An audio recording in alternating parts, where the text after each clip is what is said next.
Welcome back to episode 15 of Ambition Strikes. In this episode, we head to Sandpoint, Idaho, where we make a few modifications to our truck in preparation for our new tires and wheels. We're Riley and Courtney Casey. Driven by a desire to learn new skills and challenge ourselves, we spent 3 months building our version of the ultimate expedition vehicle. With the build coming to an end, it's time to hit the road and spend every second we can exploring, learning new skills, and sharing our passion for building things. So buckle up and follow along, because this is Ambition Strikes. I think our clear door has bothered you guys more than it's bothered us, but it has been a problem a few times because if you open the camper door, someone's in the bathroom, whoever's in the parking lot has a straight shot in. So I finally got the frosted vinyl that I ordered, and I'm gonna make the door not clear anymore today. I got this frosted vinyl roll off Amazon, and I think it's gonna work well. I'll throw a link below, and let's see how this goes.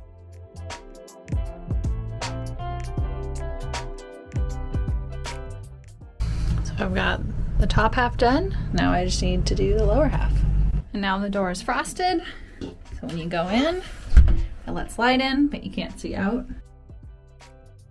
And when you're in there, no one can see in.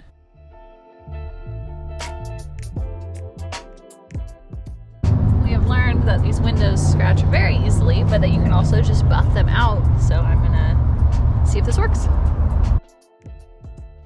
It actually worked really well. Let me go check from the inside. There's also some scratches on these windows because the first time I washed the truck, I didn't really think about it and I just used the scrub brush on the windows, and you're really not supposed to actually let anything touch the windows ever and just rinse them off. So now that I know that, I don't think we'll get nearly as many scratches.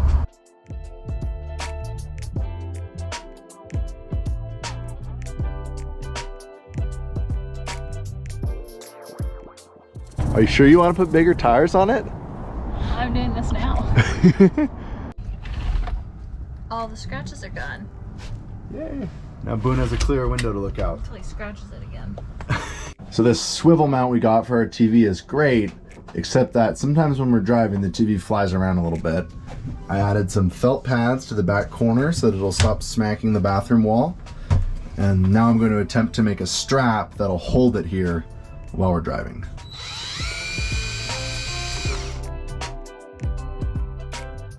So I bought this ratchet strap that I'm going to cut the strap a little short on for the webbing material. And I also bought this snap kit that comes with the little tool you need to set them. Never done snaps before, so see what happens.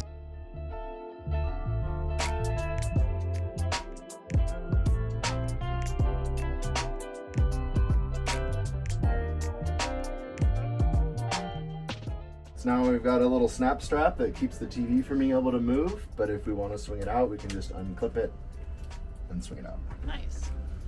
I've got some leftover stuff, so I'm going to add a similar strap right here that'll hold the bathroom door shut and also give us a little something to grab to open it.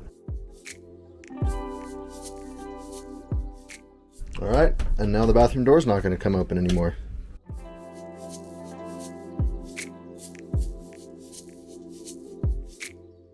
About to cross the bridge into Washington. We pulled over to make some breakfast, and these are the best Mountain House ever. Biscuits and gravy, and they're kind of hard to find, so Riley always gets them for me when he finds them, and they are so good. If you watch Timmy's channel, you know he likes them too.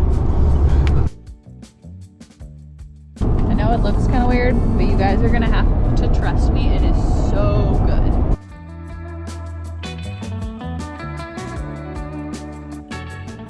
We made it to Idaho! Woo!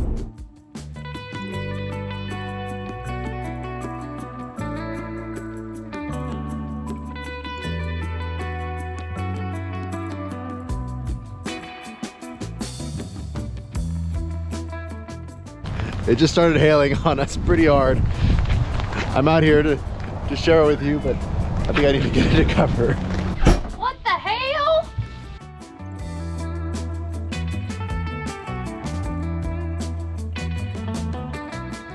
I'm working on adjusting this thermostatic mixing valve. This mixes the really hot water from our water heater with cold water to make like normal water heater hot water, and you can adjust the temperature here, and it was too hot.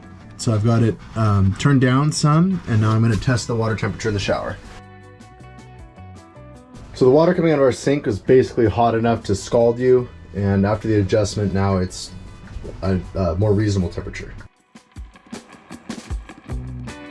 We're here in Sandpoint, Idaho. Our new friends Bob and Carol lent us their driveway for the evening, and they're even letting us get some water. So thanks, Bob and Carol. All full.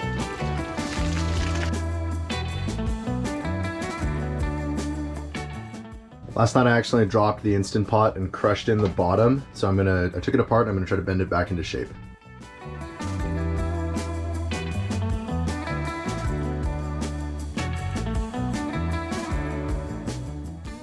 All right, all better. So the moral of the story is if you pick up your Instant Pot from the lid like this, make sure the lid's actually on. It was like, kind of like that, and I picked it up and it spun and fell. We just got some awesome news and our wheels have arrived at Buck Stop. Very exciting. So tomorrow we're gonna go mount the wheels, but in preparation for that, Courtney's gonna install our Bushwhacker Fender Flares. These are our Bushwhacker Fender Flares. I think it would look even better to wrap these the same color as the truck. So I planned ahead and I brought vinyl with us and we're gonna give it a shot.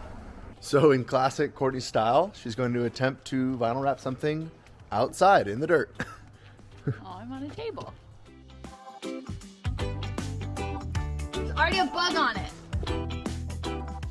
So I got the vinyl laid on it and now I'm gonna try to make this work. The blow dryer is not ideal. It's not getting the vinyl like quite hot enough, and it kind of blows it around, but I'm gonna see if I can make this work. It's probably like the most difficult shape to vinyl wrap ever, isn't it?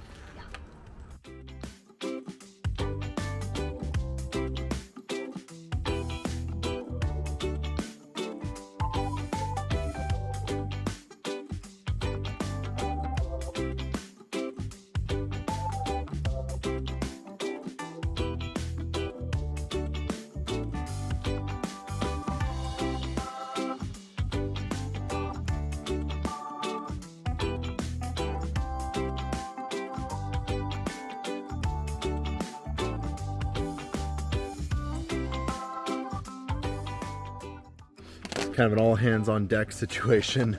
Courtney needed my help holding everything while she pushed this flat, but look at that. Oh, it's gonna look so good. About 2/3 of the way done with one to go.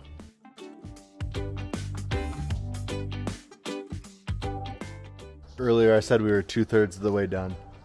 I think it was more like 1/4 of the way there. That's why I glared at you when you said that. All this little last stuff just takes so much longer. We also don't really have the right tools. We just kind of have the tools that we have. So we're using a blow dryer instead of a heat gun, a utility knife instead of an X-Acto blade, and a pair of really dull scissors. This is the inside of the fender. You're not really gonna see it. And so I need to decide if I want to try wrapping it or if I want to just cut the vinyl. My concern with cutting the vinyl is that then it's gonna want to peel up. And that's a spot that gets a lot of dirt. Yeah. Ta-da! It's not perfect, but I think it'll be perfect enough for you guys. Now we need to go wash the truck and then we can get them installed.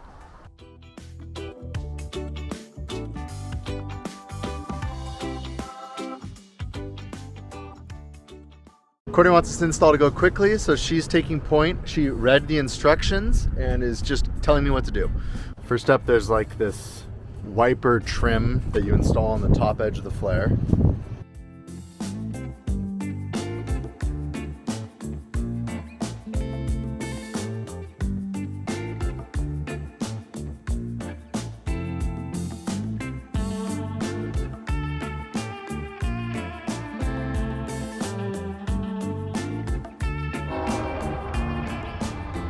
Now we're just trying to get this rubber seated nicely.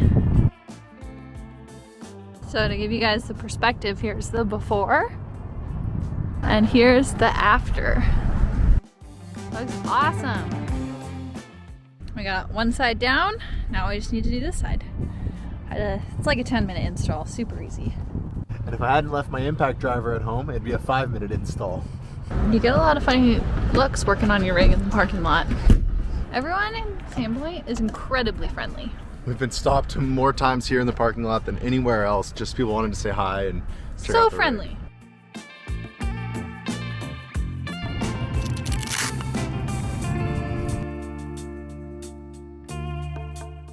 I covered up the sticker with the vinyl, so I'm gonna add this sticker back right there.